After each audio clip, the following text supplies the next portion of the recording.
How to trade on Forex step by step.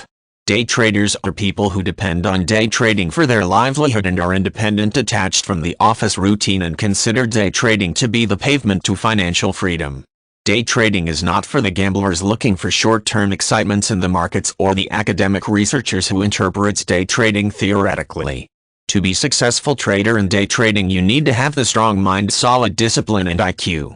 It is important not to dwell with the concept that day trading can make you rich very fast. Constant research, calculation, and practice on various techniques finally train you to go for day trading. Risk only the money they can afford to lose and not let their adrenaline rush risking all the money they will need for daily living expenses, retirement, take out a second mortgage, or use their student loan money for day trading. Never make a mistake to own any stocks overnight because of the extreme risk of fluctuation of prices one day to the next, leading to large losses. Keeping a close watch on the market continuously during the day on their computer transit is extremely stressful and demands great concentration to watch dozens of quotes and price fluctuations to spot market curves. Day traders also have to go through high expenses, including the payments of large amounts in commissions for their firm's training and computers.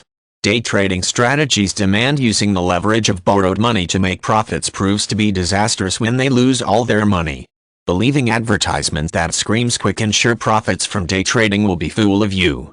Make sure to count the number of clients who lost and have made profits. Remember to find out whether the educational seminars, classes, and books about day trading stand to profit if you decide to start day trading.